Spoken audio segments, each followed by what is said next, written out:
ಎಲ್ರಿಗೂ ನಮಸ್ಕಾರ. ನಾನು ರೌಂಡ್ ರಜಸ್ ಅಂಡ್ ಇವತ್ತು ನಾನ್ ನಿಂತಿದ್ದೀನಿ ನಮ್ಮ ಬೆಂಗಳೂರಿನಲ್ಲಿ ಓಪನ್ ಆಗ್ತಾ ಇರುವಂತ ಜಗತ್ತಿನ ಅತಿ ದೊಡ್ಡ ರೆಸ್ಟೋರೆಂಟ್ ನಲ್ಲಿ. Yes, you heard it right. ಜಗತ್ತಿನ ಅತಿ ದೊಡ್ಡ ರೆಸ್ಟೋರೆಂಟ್ ನಮ್ಮ ಬೆಂಗಳೂರಿನಲ್ಲಿ ಓಪನ್ ಆಗ್ತಾ ಇದೆ. ಅದು ಕೂಡ ಹೊಸೂರು ರೋಡ್ ನಲ್ಲಿ, ಬೊಮ್ಮಸಂದ್ರದಲ್ಲಿ. ಇದು ಬರೀ ರೆಸ್ಟೋರೆಂಟ್ ಅಲ್ಲ, ಒಂದು ಎಕ್ಸ್ಪೀರಿಯನ್ಸ್ ಸೆಂಟರ್ ಅಂತಾನೆ ಹೇಳ್ಬೋದು. ಇಲ್ಲಿ it's a celebration of art, tradition and food. ಯಾವ ರೆಸ್ಟೋರೆಂಟ್ ಇದು, ಇಲ್ಲಿಯ ಸ್ಪೆಷಾಲಿಟಿ ಏನು, ಒಳಗಡೆ ಏನೇನಿದೆ, ಏನೇನು ಸ್ಪೆಷಾಲಿಟೀಸ್ ಇದೆ, ಎಲ್ಲ ಬನ್ನಿ ತೋರಿಸ್ತೀನಿ.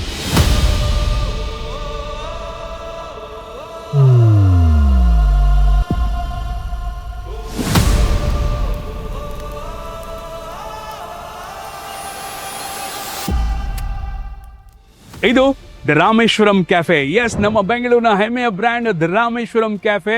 ಇನ್ಫ್ಯಾಕ್ಟ್ ರಾಮೇಶ್ವರಂ ಕೆಫೆ ಶುರು ಆದ್ಮೇಲೆ ಸೌತ್ ಇಂಡಿಯನ್ ಫುಡ್ ಬಗ್ಗೆ ಗ್ಲೋಬಲಿ ಒಂದು ರೆವಲ್ಯೂಷನ್ ಕ್ರಿಯೇಟ್ ಆಯಿತು. ರಾಮೇಶ್ವರಂ ಕೆಫೆ ಅವರ 9ನೇ ಔಟ್ಲೆಟ್ ಹೊಸೂರು ರೋಡ್ ನಲ್ಲಿ ಬರ್ತಾ ಇದೆ. ಅಂಡ್ ಇದು ವಿಶ್ವದ ಅತಿ ದೊಡ್ಡ ರೆಸ್ಟೋರೆಂಟ್. ಎಸ್, 90,000 ಸ್ಕ್ವೇರ್ ಫೀಟ್ ನಲ್ಲಿ ಈ ಒಂದು ರೆಸ್ಟೋರೆಂಟ್ ನ ಬಿಲ್ಡ್ ಮಾಡಿದ್ದಾರೆ. ಇಲ್ಲಿ ಬರೀ ಫುಡ್ ಮಾತ್ರ ಅಲ್ಲ, ಆರ್ಟ್ ಅಂಡ್ ಟ್ರೆಡಿಷನ್ ಕೂಡ ಸೆಲೆಬ್ರೇಟ್ ಮಾಡ್ತಾರೆ. ಸೊ ಇಲ್ಲಿಯ ಸ್ಪೆಷಾಲಿಟೀಸ್ ಏನು ಅಂದರೆ, ಇಲ್ಲಿ ದೇವಸ್ಥಾನ ಇದೆ, ಆದಿಯೋಗಿ ಸ್ಟ್ಯಾಚ್ಯೂ ಇದೆ, ಗೋಶಾಲೆ ಇದೆ, ಆಂಫಿ ಥಿಯೇಟರ್ ಇದೆ. ಅದರ ಜೊತೆಗೆ super duper yummy south Indian ಡಿಶಸ್ಗಳನ್ನು ನೀವು ಟೇಸ್ಟ್ ಮಾಡ್ಬೋದು.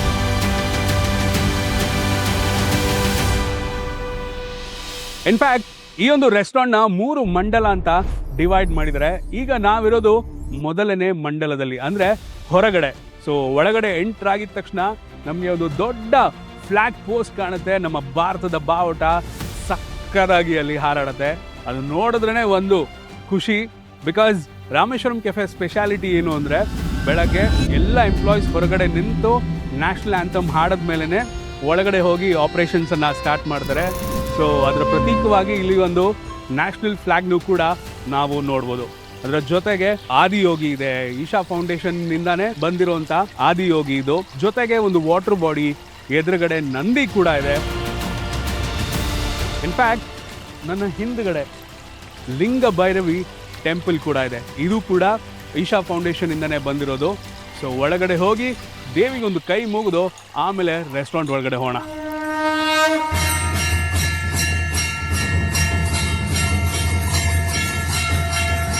ಈ ಒಂದು ಜಾಗದಲ್ಲಿ ಎಷ್ಟು ಒಳ್ಳೆ ಪಾಸಿಟಿವ್ ವೈಬ್ರೇಷನ್ಸ್ ಇದೆ ಅಂದ್ರೆ, ಒಳಗ್ ಬಂದಿದ ತಕ್ಷಣ ಡೆಫಿನೆಟ್ಲಿ ಅದು ಫೀಲ್ ಆಗುತ್ತೆ. ಈ ಆಂಬಿಯನ್ಸ್ಗೆ ಜೊತೆಗೆ ಆ ಗಣೇಶನ ಲುಕ್ ಸಕ್ಕದಾಗಿದೆ.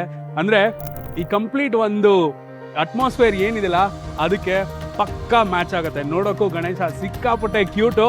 ಗಣೇಶಂಗೊಂದು ನಮಸ್ಕಾರ ಹಾಕಿ ಈಗ ರೆಸ್ಟೋರೆಂಟ್ ಒಳಗಡೆ ಹೋಗೋಣ. ಇದರ ಜೊತೆಗೆ ಇಲ್ಲಿ ಇನ್ನೊಂದು ಸ್ಪೆಷಾಲಿಟಿ ಏನಂದ್ರೆ, ಗೋಶಾಲೆ. ಸಿಕ್ಕಾಪಟ್ಟೆ ಕ್ಯೂಟ್ ಆಗಿರುವಂತ ಕರುಗಳು ಇಲ್ಲಿಯ ಗೋಶಾಲೆಯಲ್ಲಿದೆ. ಬನ್ನಿ ಹೋಣ. ಇದು ಕೃಷ್ಣ ಕುಟೀರ, ಇಲ್ಲಿಯ ಗೋಶಾಲೆ. ಸೊ ಬೇಸಿಕ್ಲಿ ರಾಮೇಶ್ವರಂ ಕೆಫೆ ಮೊದಲಿಂದನೂ ಟೆಂಪಲ್ ಥೀಮ್ ಒಂದು ಆಂಬಿಯನ್ಸ್ ನ ಕ್ರಿಯೇಟ್ ಮಾಡ್ಕೊಂಡು ಬಂದಿದೆ. ಸೊ ನಾವು ಯಾವುದೇ ದೇವಸ್ಥಾನಕ್ಕೆ ಹೋದ್ರೂ ಅಲ್ಲಿ ಗೋಶಾಲೆ ಇದ್ದೇ ಇರುತ್ತೆ. ಇಲ್ಲೂ ಕೂಡ ಗೋಶಾಲೆನ ಮಾಡಿದ್ದಾರೆ. ಇದೊಂಥರ ಸ್ಟ್ರೆಸ್ ಬಸ್ಟರ್ ಅಂತ ಹೇಳ್ಬೋದು. ಬೆಂಗಳೂರಿನ ಬ್ಯುಸಿ ಸ್ಕೆಡ್ಯೂಲ್ ನಲ್ಲಿ ಇಲ್ಲಿ ಬಂದು ಈ ಕರುಗಳ ಜೊತೆ ಮಾತಾಡ್ತಾ ಕರುಗಳನ್ನ ನೋಡೋದೇ ಒಂದು ಖುಷಿ. ಇನ್ಫ್ಯಾಕ್ಟ್ ಮಕ್ಕಳೆಲ್ಲ ಬಂದಾಗ ಇಲ್ಲಿ ಹೊರಗಡೆ ನಿಂತ್ಕೊಂಡು ಇದನ್ನ ನೋಡ್ತಾ ಸಿಕ್ಕಾಪಟ್ಟೆ ಎಂಜಾಯ್ ಮಾಡ್ತಾರೆ. ಬಿಕಾಸ್ ಇವತ್ತಿನ ದಿನದಲ್ಲಿ ಬೆಂಗಳೂರಿನಲ್ಲಿ ಕರುಗಳನ್ನ ಇದೆಲ್ಲ ನೋಡೋದು ಸಿಕ್ಕಾಪಟ್ಟೆ ಕಷ್ಟ. ಸೊ ಹಾಗಾಗಿ this also part of an experience. So ಇನ್ನೇನು ರೆಸ್ಟೋರೆಂಟ್ ಒಳಗಡೆ ಎಂಟರ್ ಆಗಬೇಕು, ಅದಕ್ಕೂ ಮೊದಲು ಒಂದು ಬ್ಯೂಟಿಫುಲ್ ಆಗಿರುವಂಥ ರಂಗೋಲಿ ನಿಮ್ಮನ್ನ ವೆಲ್ಕಮ್ ಮಾಡುತ್ತೆ. ನಾನು ಆಗಲೇ ಹೇಳಿದೆ, ಈ ಒಂದು ಜಾಗ it's A celebration of art, culture, tradition and food ಅಂತ. ಸೊ ಇಲ್ಲಿಯ ಸುಮಾರು ಜಾಗಗಳಲ್ಲಿ ಬ್ಯೂಟಿಫುಲ್ ಆಗಿರುವಂಥ ರಂಗೋಲಿಗಳನ್ನು ನಾವು ನೋಡ್ಬೋದು. ಅಂದರೆ ಆರ್ಟ್ ವರ್ಕ್ಗೆ ಇಲ್ಲಿ ಸಿಕ್ಕಾಪಟ್ಟೆ ಪ್ರಾಮಿನೆನ್ಸ್ ಕೊಟ್ಟಿದ್ದಾರೆ.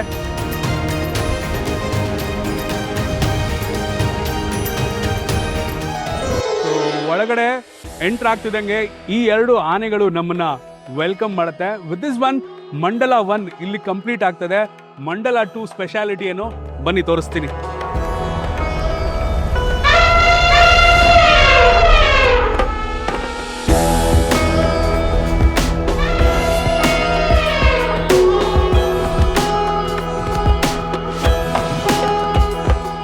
ಲಿಟ್ರಲಿ ಒಂದು ದೇವಸ್ಥಾನಕ್ಕೆ ಬಂದಿರೋ ಫೀಲ್ ನನಗಂತೂ ಆಗ್ತಾ ಇದೆ. ಹೊರಗಡೆ ಬಿಸಿಲು, ಒಳಗೆ ಬಂದಿದ ತಕ್ಷಣ ಎಷ್ಟು ತಂಪು ಅನ್ಸುತ್ತೆ ಗೊತ್ತಾ, ಒಂಥರ ಪಾಸಿಟಿವ್ ವೈಬ್ರೇಷನ್ಸು. ಬಿಕಾಸ್ ಇಲ್ಲಿಯ ಕಲರ್ ಬ್ಲ್ಯಾಕ್ ಆಗಿರ್ಬೋದು, ಈ ಪಿಲ್ಲರ್ಗಳಾಗಿರ್ಬೋದು, ಜೊತೆಗೆ ಈ ಒಂದು ಸ್ಕೇಲ್ ನಲ್ಲಿ ಈ ರೆಸ್ಟೋರೆಂಟ್ ಮಾಡಿದಾರಲ್ಲ, ಒಂಥರ ಸಕ್ಕತ್ತಾಗಿರೋ ಫೀಲಿಂಗ್ ನನಗಂತೂ ಸಿಗ್ತಾ ಇದೆ. ಸೊ ಈ ಜಾಗದಲ್ಲಿ ನಿಂತು ನಮ್ಮ ಟ್ರೆಡಿಷನಲ್ ಫುಡ್ನ ಟೇಸ್ಟ್ ಮಾಡೋ ಮಜಾನೇ ಬೇರೆ. Literally it's A temple of food ಅಂತಾನೆ ಹೇಳ್ಬೋದು. ಇಷ್ಟು ದೊಡ್ಡ ರೆಸ್ಟೋರೆಂಟ್, ಈ ತರ ರೆಸ್ಟೋರೆಂಟ್ ನಾನಂತೂ ಎಲ್ಲೂ ನೋಡಿಲ್ಲ.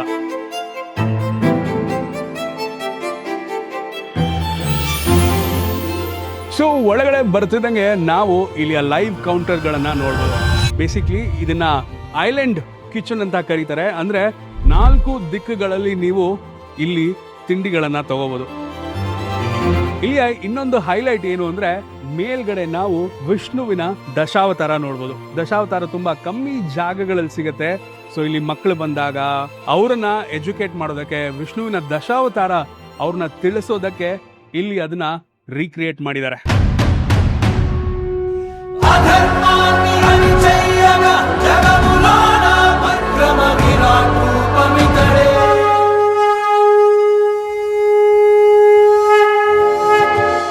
ಮಂಡಲ 2 ನ highlight live ಕೌಂಟರ್ಸ್ಗಳು.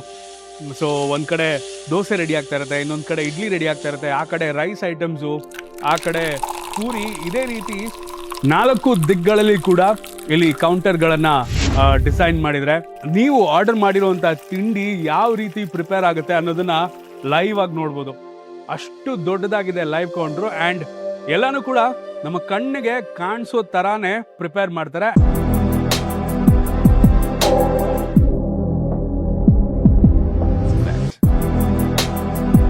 So this is the end of ಮಂಡಲ 2 ಅಂಡ್ ಈಗ ಮಂಡಲ 3ಗೆ ನಾವು ಎಂಟರ್ ಆಗ್ತಾ ಇದೀವಿ. ಮಂಡಲ 3 ಕೂಡ ಸಿಕ್ಕಾಪಟ್ಟೆ ಸ್ಪೆಷಲು. ಬಿಕಾಸ್ ನನ್ನ ಲೆಫ್ಟ್ ಅಲ್ಲಿ ನೋಡ್ತಿದ್ದಂಗೆ ಒಂದು ಬ್ಯೂಟಿಫುಲ್ ವುಡನ್ ಕಾರ್ವಿಂಗ್ ಅಲ್ಲಿ ವೆಂಕಟೇಶ್ವರ ಸ್ವಾಮಿ ನಮ್ಗೆ ಕಾಣಿಸುತ್ತೆ. ನೋಡೋದಕ್ಕೆ ಎಷ್ಟು ಸಕ್ಕತ್ತಾಗಿದೆ ಗೊತ್ತಾ, ಬ್ಯೂಟಿಫುಲ್ ಕಾರ್ವಿಂಗ್. ಅಂಡ್ ಅದನ್ನ ಆಂಫಿ ಥಿಯೇಟರ್ ಮೇಲೆ ಇಟ್ಟಿದ್ದಾರೆ.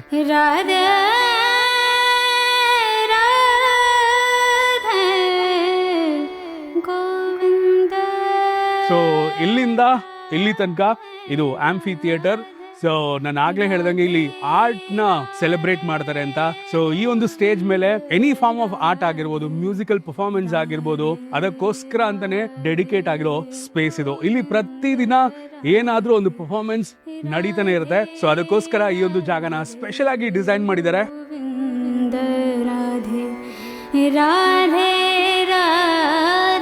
ಸೊ ಈ ಒಂದು ಜಾಗ ಟ್ಯಾಲೆಂಟ್ಗೆ ಅಂತಾನೆ ಡೆಡಿಕೇಟ್ ಆಗಿದೆ. ಸೊ ಯಾರೇ ಬಡ್ಡಿಂಗ್ ಆರ್ಟಿಸ್ಟ್ ಇದ್ರು ಅವರು ಇಲ್ಲಿ ಬಂದು ಪರ್ಫಾರ್ಮ್ ಮಾಡ್ಬೋದು. ಅವ್ರಿಗೋಸ್ಕರ ಅಂತಾನೆ ಈ ಸ್ಟೇಜ್ ರಿಸರ್ವ್ ಆಗಿರೋದು. ಇನ್ಫ್ಯಾಕ್ಟ್ ಇಲ್ಲಿ ಒಂದು ದೊಡ್ಡ ಸ್ಕ್ರೀನ್ ಕೂಡ ಇದೆ. ಇಲ್ಲಿ ಕ್ರಿಕೆಟ್ ಆಗಿರ್ಬೋದು ಅಥವಾ ಎನಿ ಕೈಂಡ್ ಆಫ್ ಸ್ಪೋರ್ಟ್ಸ್ ಆಗಿರ್ಬೋದು, ಅದರ ಲೈವ್ ಟೆಲಿಕಾಸ್ಟ್ ಏನಿದೆಯಲ್ಲ ಅದನ್ನು ಕೂಡ ಇಲ್ಲಿ ಮಾಡ್ತಾರೆ. ಇಲ್ಲಿ ಕಲೆಗೆ ಸಿಕ್ಕಾಪಟ್ಟೆ ಪ್ರಾಮುಖ್ಯತೆ ಕೊಟ್ಟಿದ್ದಾರೆ. ಈ ಒಂದು ಕಲ್ಲಲ್ಲಿ ಕೆತ್ತನೆ ಮಾಡಿರುವಂತ ನಂದಿ ಆಗಿರ್ಬೋದು, ಎಷ್ಟು ಡೀಟೇಲಿಂಗ್ ಆಗಿ ಎಷ್ಟು ಚೆನ್ನಾಗಿ ಮಾಡಿದ್ದಾರೆ ನೋಡಿ. ಕಂಪ್ಲೀಟ್ ಈ ಒಂದು ಔಟ್ಲೆಟ್ ಕಲ್ಲಿಂದಾನೇ ಡಿಸೈನ್ ಆಗಿರೋದು. ಜನರಲಿ ರೆಸ್ಟೋರೆಂಟ್ಸ್ ಅಂದ್ರೆ ಅನ್ನಪೂರ್ಣೇಶ್ವರಿಗೆ ಅಲ್ಲೊಂದು ಪ್ರಾಮಿನೆನ್ಸ್ ಇದ್ದೇ ಇರುತ್ತೆ. ಇಲ್ಲೂ ಕೂಡ ಸಕ್ಕದಾಗಿರೋ ಅನ್ನಪೂರ್ಣೇಶ್ವರಿ ದೇವಿಯ ಕೆತ್ತನೆಯನ್ನ ನಾವು ನೋಡ್ಬೋದು. ಇನ್ಫ್ಯಾಕ್ಟ್ ಇದ್ರ ಹಿಂದೆ ಡೈನಿಂಗ್ ಏರಿಯಾ ಇದೆ. ಸೊ ಇದಕ್ಕೆ ಹೆಸರು ಭೋಜನ ಶಾಲಾ ಅಂತ, ಭೋಜನ ಶಾಲಾ, ಸ್ಯಾನ್ಸ್ಕ್ರಿಟ್ ಅಲ್ಲಿ ಭೋಜನ ಶಾಲಾ ಅಂತ ಕರೀತಾರೆ. ಸೊ ಹಾಗಾಗಿ ಅದೇ ಹೆಸರನ್ನ ಇಲ್ಲಿ ಇಟ್ಟಿದ್ದಾರೆ. ಅಂಡ್ ಇದು ಕೂಡ ವೆರಿ ಟ್ರೆಡಿಷನಲ್ ವೇನಲ್ಲೇ ಡಿಸೈನ್ ಮಾಡಿರೋದು. ಅಂದ್ರೆ ದೇವಸ್ಥಾನದಲ್ಲಿ ನಾವು ಒಳಗಡೆ ಹೋಗಿ ಹೇಗೆ ಕೆಳಗಡೆ ಕೂತು ಊಟ ಮಾಡ್ತೀವಲ್ಲ, ಅದೇ ಒಂದು ಕಾನ್ಸೆಪ್ಟ್ ಇಲ್ಲೂ ಇದೆ. ಸೊ ಇಲ್ಲೇನು ನೋಡ್ತಾ ಇದ್ರೆ ಟೇಬಲ್ ಜೊತೆಗೆ ಈ ಒಂದು ಮಣೆ, ಇದು ಮೂವಬಲ್ ವೀಲ್ಸ್ ಇದೆ. ಸೊ ಈ ರೀತಿ ಹಿಂಗೆ ಎಳೆದು ಈ ಮಣೆನ ಇದ್ರ ಮೇಲೆ ಕೂತು ಊಟ ಮಾಡ್ಬೋದು. ಬಾಳೆ ಎಲೆ ಹಾಕ್ತಾರೆ ಬಂದಿದ ತಕ್ಷಣ ಆ್ಯಂಡ್ ಬಳಸ್ತಾ ಹೋಗ್ತಾರೆ. ಸೊ ನೆಲದ ಮೇಲೆ ಕೂತು ಊಟ ಮಾಡೋದೇ ಒಂದು ಶ್ರೇಷ್ಠತೆಯ ಸಂಕೇತ ಅಂತ ಹೇಳ್ತಾರೆ. ಸೊ ಅದನ್ನ ನಾವಿಲ್ಲಿ ಎಕ್ಸ್ಪೀರಿಯನ್ಸ್ ಮಾಡ್ಬೋದು. ಯಾರಿಗೆ ನೆಲದ ಮೇಲೆ ಕೂರಕ್ಕಾಗಲ್ಲ, ಎದುರುಗಡೆ ಟೇಬಲ್ಸ್ ಇದೆ, ಅಲ್ಲೂ ಕೂಡ ಕೂರ್ಬೋದು. ಬಟ್ ಇಲ್ಲಿ ಕೂತು ಊಟ ಮಾಡುವಂತ ಆ ಒಂದು ಕಂಫರ್ಟ್ನೆಸ್, ಆ ಒಂದು ಟ್ರೆಡಿಷನಲ್ ಮೆಥಡ್ ಏನಿದೆಯಲ್ಲ ಅದನ್ನ ಮಿಸ್ ಮಾಡ್ಕೋಬೇಡಿ. ಸೊ ವಿತ್ ದಿಸ್ ಒನ್ ಈ ಒಂದು ಎಪಿಸೋಡ್ ಇಲ್ಲಿಗೆ ಮುಗಿಸ್ತಾ ಇದ್ದೀನಿ. ಹೊರಡಕ್ಕಿಂತ ಮೊದಲು ಈ ಒಂದು ಜಾಗದ ಬಗ್ಗೆ ಹೇಳಲೇಬೇಕು. ಇದನ್ನ ಇಲ್ಲಿ ಕಾವೇರಿ ಬೇ ಅಂತ ಕರೀತಾರೆ. ಒಂದು ದೊಡ್ಡ ಜಾಗ ಅಲ್ಲಿಂದ ಅಲ್ಲಿ ತನಕನೂ ಇದೆ. ಸೊ ಬೇಸಿಕ್ಲಿ ಈ ಜಾಗದಲ್ಲಿ ನಾವು ನಮ್ಮ ಬೆಂಗಳೂರಿನ ಸ್ಟ್ರೀಟ್ ಫುಡ್ ಎಕ್ಸ್ಪೀರಿಯನ್ಸ್ ಏನಿದೆಲ್ಲ ಅದನ್ನ ಪಡಿಬೋದು. ಅಂದ್ರೆ ಸುಟ್ಟಿರೋ ಜೋಳ ಆಗಿರ್ಬೋದು, ಬೇಯಿಸಿರೋ ಜೋಳ ಜೊತೆಗೆ ಬೇಯಿಸಿರೋಂಥ ಕಡಲೆಕಾಯಿ ಆಗಿರ್ಬೋದು, ಬೇಲ್ಪುರಿ ಆಗಿರ್ಬೋದು, ಇದೆಲ್ಲ ಈ ಸ್ಟ್ರೀಟ್ನಲ್ಲಿ ಸಿಗುತ್ತೆ. ಇನ್ಫ್ಯಾಕ್ಟ್ ಈ ಜಾಗ ಎಷ್ಟು ದೊಡ್ಡದಿದೆ ಅಂದರೆ ಆರಾಮಾಗಿ ನಾವು ಫ್ಯಾಮಿಲಿ ಜೊತೆ ಕೂತು ಇಲ್ಲಿ ಟೈಮ್ ಪಾಸ್ ಮಾಡ್ತಾ ತಿಂಡಿ ತಿನ್ಬೋದು. ಈ ಜಾಗದಲ್ಲಿ ಕೂರೋದಕ್ಕೆ ಚಾಪೆನೂ ಕೂಡ ಇಲ್ಲಿ ಕೊಡ್ತಾರೆ. ಸೊ ಇಲ್ಲೆಲ್ಲ ಚಾಪೆ ಹಾಸ್ಕೊಂಡು ನಾವು ಏನು ಆರ್ಡರ್ ಮಾಡಿದ್ದೇವಲ್ಲ ತಿಂಡಿ, ಅದನ್ನು ನಮ್ಮ ಫ್ಯಾಮಿಲಿ ಫ್ರೆಂಡ್ಸ್ ಜೊತೆ ಕೂತು ಇಲ್ಲಿ ತಿಂದು ಎಂಜಾಯ್ ಮಾಡ್ಬೋದು. ಸೊ ಇದಾಗಿತ್ತು ಬೆಂಗಳೂರಿನಲ್ಲಿ ಬರ್ತಾ ಇರೋಂಥ ಜಗತ್ತಿನ ಅತಿ ದೊಡ್ಡ ಹೋಟೆಲ್ನ ಕತೆ. ಸೊ ವೆರಿ ಸೂನ್ ಈ ಒಂದು ರೆಸ್ಟೋರೆಂಟ್ ಓಪನ್ ಆಗ್ತಾ ಇದೆ. ರಾಮೇಶ್ವರಂ ಕೆಫೆ ಅವರ 9ನೇ ಔಟ್ಲೆಟ್ ನಾರಾಯಣ ಹೃದಯಾಲಯ ಏನಿದೆಯಲ್ಲ ಅದರ ಪಕ್ಕದಲ್ಲೇ ಈ ಒಂದು ಹೊಸ ಔಟ್ಲೆಟ್ ಬರ್ತಾ ಇರೋದು. ಅತಿ ಶೀಘ್ರದಲ್ಲೇ ಇನಾಗ್ರೇಟ್ ಆಗ್ತಾ ಇದೆ. ಇಲ್ಲಿಯ ಪ್ರತಿ ಒಂದು ಕಾರ್ನರ್, ಪ್ರತಿಯೊಂದು ಜಾಗ ಕೂಡ ಒಂದೊಂದು ಸ್ಟೋರಿಯನ್ನ ಹೇಳುತ್ತೆ. ಇದಕ್ಕೆ ಹೇಳೋದು ಇದು ಬರೀ ರೆಸ್ಟೋರೆಂಟ್ ಅಲ್ಲ, ಒಂದು ಎಕ್ಸ್ಪೀರಿಯನ್ಸ್ ಸೆಂಟರ್ ಅಂತ. ಸೊ ಈ ಎಲ್ಲ ಎಕ್ಸ್ಪೀರಿಯನ್ಸ್ ಅನ್ನ ನೀವು ಪಡೆಯುವುದು ಈ ಒಂದು ಜಾಗದಲ್ಲಿ. ಸೊ ಅತಿ ಶೀಘ್ರದಲ್ಲೇ ರೆಸ್ಟೋರೆಂಟ್ ಓಪನ್ ಆಗ್ತಾ ಇದೆ. ಯಾವಾಗ ಏನ್ ಕತೆ ನಾನೇ ತಿಳಿಸ್ಕೊಡ್ತೀನಿ. Stay tuned.